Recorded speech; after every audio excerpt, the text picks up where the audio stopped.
After Hellraiser Bloodline was released in theaters and received predominantly negative reviews, Dimension still wanted to make another sequel, thinking there was still more money in the property. Peter Atkins, the writer of the previous 3 films, was done with the franchise after the studio screwed with his vision on Hellraiser Bloodline, turning it into a mess of a film despite some interesting ideas. Dimension didn't want any input from the creator himself, Clive Barker, eventually barring him from the set on the last film despite being an executive producer. So they were looking for any ideas that could work with Hellraiser. One such idea was entitled Hellraiser Hellfire, written by Stephen Jones with some involvement from Michael Marshall Smith. The film involves a businessman named Jack Credence.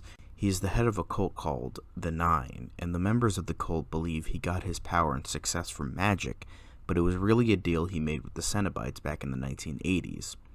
The hero of the story would have been a woman named Christine Freely, who owns an occult bookstore and realized she must stop Credence's further rise to power. The film would have brought back familiar faces like all the classic Cenobites, including the Female, Butterball, and the Chatterer, in addition to Pinhead. Kirsty Cotton would have returned, and she would have been a pariah who was institutionalized after the events of her last appearance in Hellraiser 3. It would have taken the series back to its roots, with not just characters, but with setting as well, with it taking place in London. The climax would have involved Credence making the entire city of London into the Lament configuration to bring Leviathan, and with it, the Cenobites, into the real world. Unfortunately, the film was just too ambitious and too big, and not something that Dimension was looking for. After the failure of Bloodline, they wanted lower-budgeted, straight-to-video movies rather than the big spectacle that Hellfire would have been.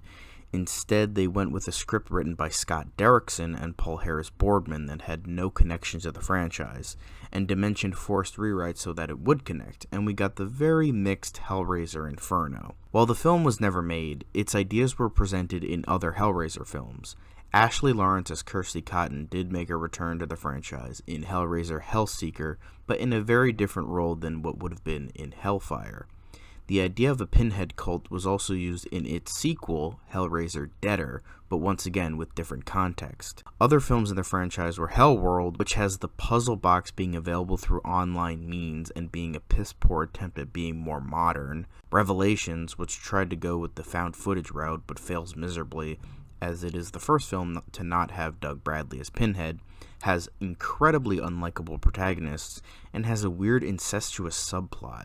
Finally, there was Judgment, which went extremely low budget, and was somewhat similar to Inferno, involving a detective as the protagonist and being more of a police thriller. Hellfire could have been the shot in the arm the franchise needed, but after Dimension's own interference with the franchise and them fucking it up, they decided to go for the scripts that had no connections to the franchise and make low-budget crap instead of doing something interesting and different.